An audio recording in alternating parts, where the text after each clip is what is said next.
웨인 그레스키라는 사람입니다. 하키 선수인데 캐나다 사람인데 그렇게 하키를 잘한대요. 그 사람이 위대한 선수였죠. 키는 182, 3 그렇게 빼어난 키는 아니에요.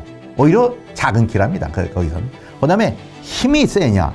그건 중간 아니면 아래. 그러니까 종합적으로 볼 때는 하키 선수로서의 자격이 불합격 수준이었다 이런 얘기예요. 근데도 왜 역사상 가장 위대한 선수가 됐느냐?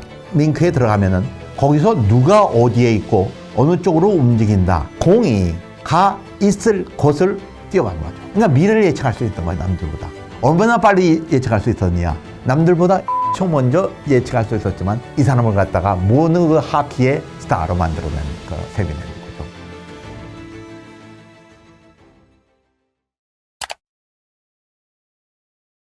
가만히 생각하면 우리가 고등학교를 졸업할 때까지 1차원적인 평가가 가능했어요. 그 얘기는 뭐냐면 쟤는 전교 120등짜리 애야. 이런 게 어떻게 가능했어요. 저쪽에 보면 야 쟤는 5등 하는 애야. 그러니까 1차원적인 설명이 가능했는데 이게 대학교로 가니까 조금 복잡해지는 거예요. 쟤는 어느 대학교에 어느 과에서 공부는 한 반 정도 되는 애. 그러니까 하나의 숫자가 아니라 3개의 설명으로서 설명이 돼야 되는 거죠. 그렇게 하나가 아니라 여러 개가 있을 때 그걸 갖다가 벡터라고 부르는 거죠. 그러다 보니까 대학교가 졸업하고 나니까 직장에 다닌다면은 중학교는 어디 나오고 고등학교는 어디 나오고 대학교는 뭐 나왔고 학과는 뭐에다가 등수는 어느 정도에다가 군대는 갔다 왔고 해군으로 갔다 오고 하다 보니까 이 벡터가 길이가 점점 길어지는 거예요. 이게 N 벡터가 되다 보니까 A와 B가 비교 불가능해지는 거예요. 옛날에 120등 때 50등은 비교하기가 좋았는데 이제는 벡터 자리가 50개의 숫자니까 이거를 A하고 B하고 구별이 불가능하게 해요. 그러다 보니까 다 지잘난 맛에 사는 거죠, 우리가. 왜냐면 요 벡터에는 나 하나밖에 없는 거니까 이런 면에서 제 결론이 뭐냐면 인생은 벡터다 이거죠. 결코 저 사람이 나보다 어떤 면에서 나았지만 거꾸로 또 내가 날 수도 있는 거고 이거 결론이다 있는 거죠.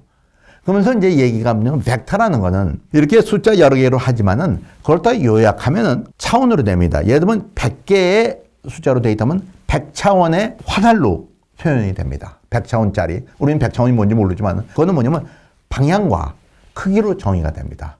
3차원이라면 어느 방향으로 가갖고 길이가 얼마다 이거죠. 그러니까 인생은 벡터다는 얘기는 뭐냐면 이렇게 여러 가지 숫자로 이루어졌다는 게 하나고 또 하나는 방향과 크기로 이루어져 있다. 일상적인 말로 설명한다면 어떤 방향으로 너는 살고 있느냐 또 얼마나 잘하느냐 그 두 가지입니다. 그게 인생을 정의하는 거야 됩니다. 생활의 달인 뭐 이런 게 있잖아요. 거기서 보면 정말 별의별 일에 별의별 재주를 가진 사람들이 많더라고요. 봤더니. 근데 그 사람들이 잘하는 걸 가만히 보면은 그 사람들이 다 천재일 리는 없어요. 천재는 세계에 굉장히 희귀합니다. 그렇지만 그들은 뭐냐면 자기 방향을 잡아갖고 그걸 갖다 노력을 해갖고 그 크기를 갖다가 극대화한 거죠. 그러니까 어떻게 보면 사람들마다 그럴 기회가 있는 거죠. 인생은 벡터. 그 다음에 비즈니스, 사업도 벡터입니다. 내 가게 아니면 내 음식점이라든지 이걸 갖다가 내 자신이 천재서가 아니라 내 자신이 그를 갖다가 무의한 어떤 방향으로 가게를 운영하고 제품을 갖다 아니면 서비스를 갖다가 제공함으로써 그리고 또 그걸 갖다가 잘함으로써 유일무이한 존재이자 유일무이한 사업으로 만들 수 있다는 겁니다. 인생이라는 것은 일종의 경주다, 마라톤이다 이렇게 얘기를 하는데 이 경주, 이 마라톤은 조금 이상한 경주예요. 왜냐하면 내가 갈 수 있는 방향을 내가 정할 수 있거든요.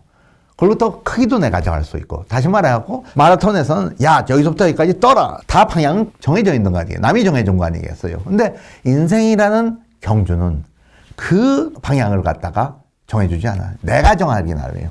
저쪽으로 갈 수도 있고 저쪽으로 갈 수도 있고 아니면 돌아갈 수도 있고 빨리 달릴 수도 있고 천천히 달릴 수도 있고 그러니까 인생은 벡터이며 그 다음에 그 자체는 내 자신이 둘 다 방향과 크기를 내가 결정할 수 있는 이상한 경주라는 거예요. 그게 이제 차별하고 어떻게 그러면 정하느냐. 모든 사람들이 얘기하는 건 뭐냐면은 follow your heart. 당신의 가슴을 보고 당신이 좋아하는 대로 가라 이거죠. 그러니까 저 같은 경우는 성형학을 버리고 통계학으로 가다가 경영학으로 따라간 거죠, 거기서. 그러면서 거기에 가서 열심히 해갖고 크기가 커진 거죠. 그러면서 제 나름대로의 어떤, 성공을 이뤘다고 할 수 있죠. 그래서 제가 그 책의 마지막에 얘기하는 게 그 얘기를 하죠. 스티브 잡스를 보면은 그렇게 빼어난 발명가도 아니었고, 모범될 만한 리더도 아니었고, 기록에 남을 만한 전략가도 아니었지만은 그 사람한테는 뭐냐면 열정이 있었다는 거예요. 열정. 그 열정이라는 건 뭐냐면 전자제품에 대한 그 열정이 있었고 그 열정을 따른 거죠. 물론 중간에 실패도 했고 그 다음에 다른 역경도 많이 겪었지만은 결국 그 사람을 키운 거는 결국 열정으로 한 자기의 벡터를 따라가서 인생의 업적을 갖다 이룬 거죠. 근데 뭐 그거야 어느 누구도 할 수 있는 거 아니겠습니까? 우리 자신이. 차별화 얘기를 하는데 인생의 인다우먼트부터 시작을 하죠. 인다우먼트라는 거는 경제학에서 나온 얘기인데 인생의 초기치라고 말할 수 있어요. 처음에 타고난 부여된 첨부, 어떤 건 부모의 배경이라든지 내 자신의 두뇌라든지 내 체격이라든지 뭐 여러 가지 그걸 갖다가 인다우먼트라고 그러죠. 근데 그 인다우먼트가 이제 시작점이라고 말할 수 있는데 그 시작점은 모든 사람한테 많이 다르고 어떤 사람은 굉장히 커지고 어떤 사람은 작지만은 그게 이게 많은 차원이 있기 때문에 어느 누구도 이 모든 걸 다 가졌다. 탑이다 하는 사람은 본 적이 없어요. 아무리 어떤 면에는 잘하지만 반드시 또 어딘가는 또 약점이 있고 또 아무리 약점이라 하더라도 그 사람 가운데는 어떤 강점이 있다는 거죠. 인다우먼트는 시작점이라는 거예요. 중요한 거예요.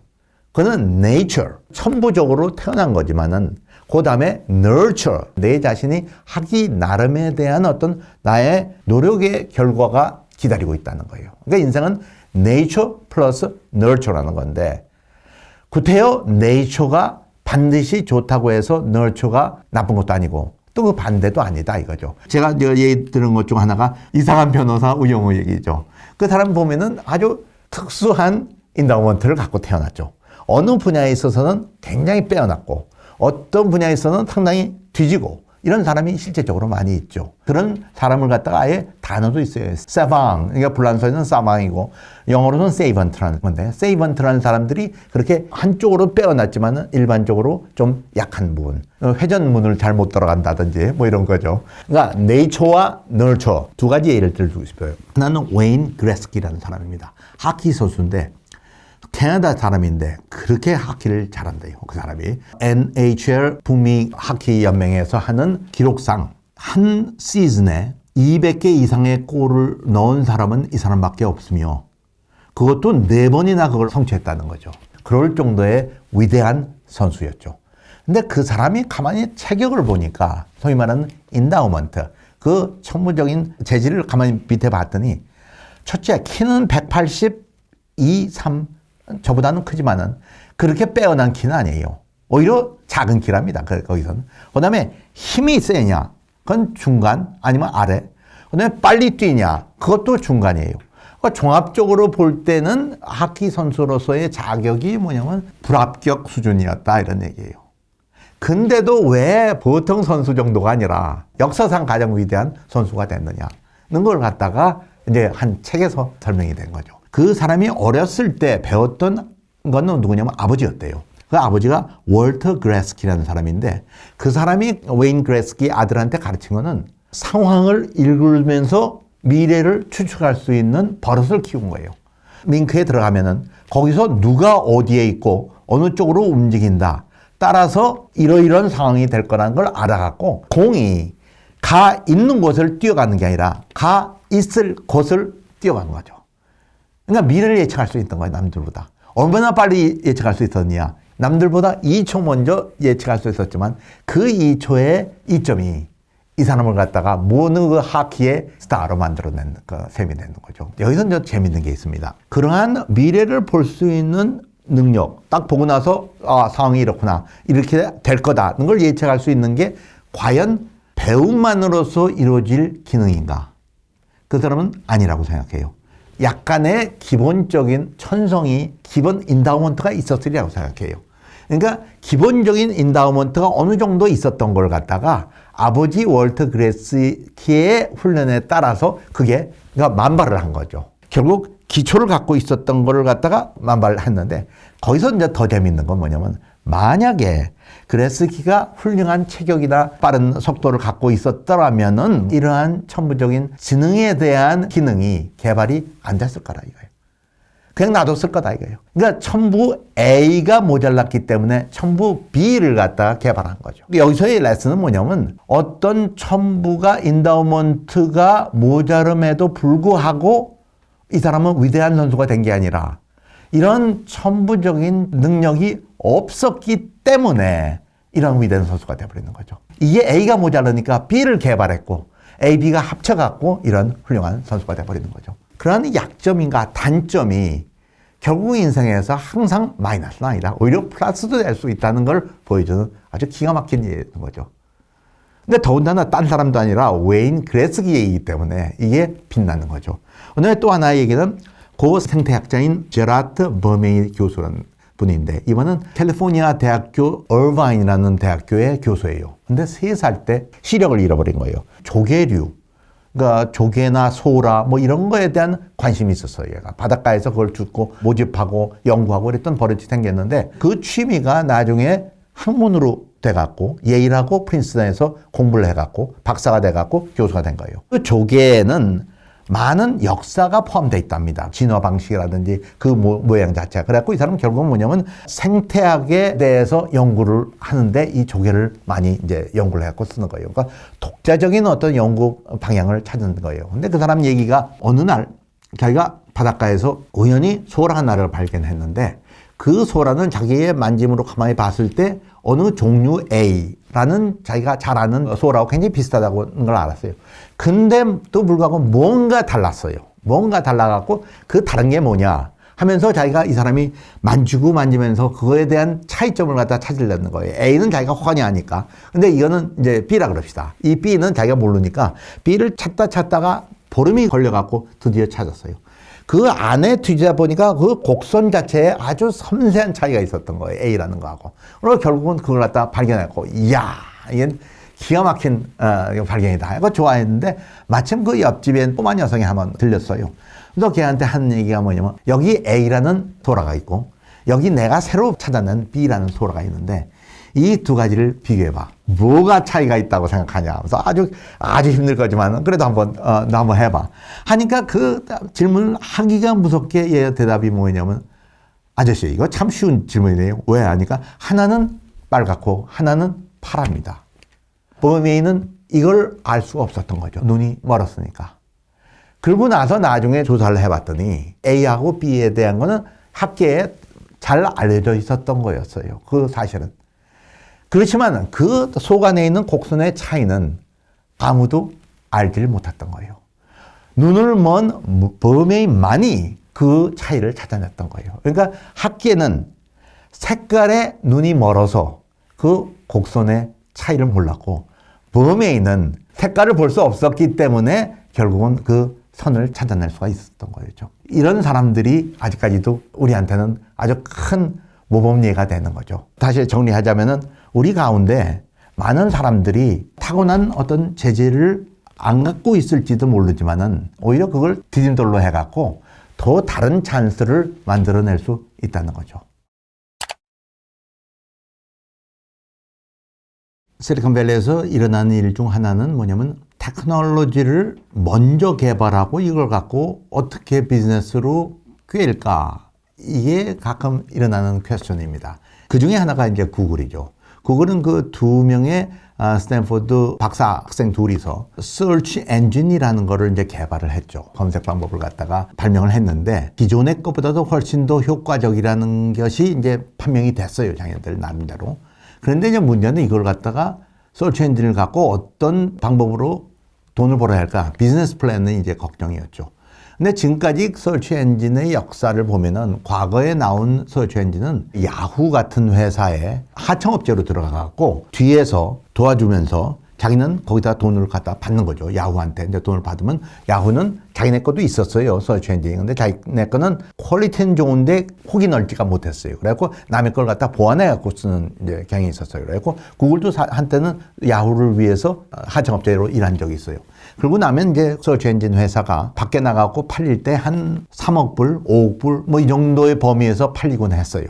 근데 이제 구글은 맨 처음에는 그렇게 하다가 자기네도 그걸 갖다가 바꿔버리면서 자기가 직접 비즈니스를 하겠다는 거죠. 서치 엔진 갖고. 그러니까 그 당시에 우리가 거꾸로 생각하면 지금 뭐 당연한 것처럼 보이지만 그 당시에 생각하면 이 서치 엔진이 결국은 남의 걸 뭘 원하는 걸 갖다 인터넷에서 찾아갖고 갖다 주는 건데 그거 갖고 무슨 비즈니스를 할 것이냐 하고 생각한다면은 그건 뭐냐면 광고의 수비다. AdWords 해갖고 단어에 대해서 돈을 버는 거죠. 단어를 갖고. 예를 들어서 유저가 피아노가 딱 나오면은 두 가지 종류가 있습니다. 앞에 거는 스폰서고, 그러니까 돈 내고 하는 애들이고, 그 다음에 나머지는 자연적으로 오르가닉하게 그냥 나오는 거고, 얘들이 뭘 갖고 했냐면 앞에 있는 스폰서 된 걸 갖고 이제 돈을 벌기 시작하는 거예요. 근데 그 돈을 번 게 뭐냐면 피아노라는 단어에 대해서 옥션을 시작한 거죠. 경매를 시작해갖고 만약에 소비자가 피아노라는 단어를 찍으면은 너희 거를 제일 위에 놔둘 테니까 얼마를 낼래? 이걸 갖다가 서로 경매로 시작한 거죠. 근데 보여줄 때마다 5센트를 내겠다. 딴 친구는 난 4센트를 내겠다. 순서대로 탑 3를 갖다가 선택하는 거죠. 어떤 유저가 피아노 제가 쓸 경우는 랭킹이 있어갖고 그 랭킹대로 1, 2, 3위가 나오고 그 다음에 얘들은 구글한테 그 돈을 갖다가 내는 걸로 돼 있죠. 메인 비즈니스 모델이었어요, 그게. 그러니까 한마디로 해갖고 봉이 김선달하고 비슷한 거죠. 대동강물 팔아먹은 것처럼 이건 영어 단어 팔아먹은 거죠. 영어 단어. 영어 단어가 얼마나 많습니까? 그걸 갖다가 예를 들면 북 하면 북에 대해서 이제 팔고 이렇게 해갖고 새로운 비즈니스 모델을 만들어낸 거죠. 항상 우리가 생각해야 할 것 중 하나는 뭐냐면은 우리 회사의 비즈니스 모델이 가장 좋은 거냐? 또 뭐냐면 바꿀 때가 됐느냐?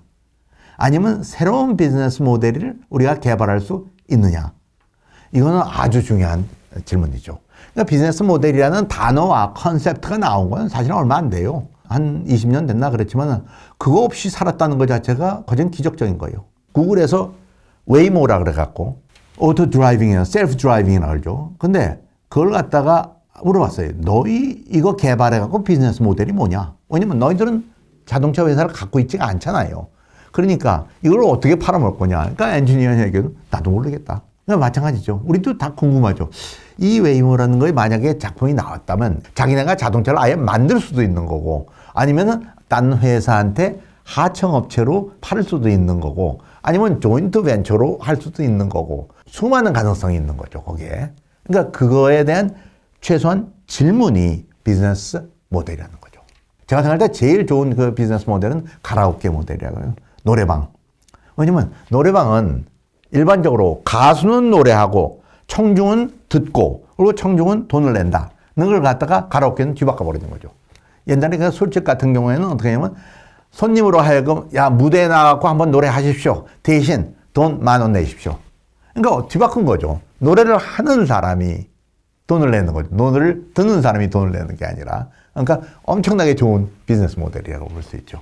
새로운 생각이죠. 아직까지도 수많은 비즈니스 모델의 찬스가 있는데 우리가 제대로 활용을 못하지 않느냐 하는 생각이 들기도 하죠.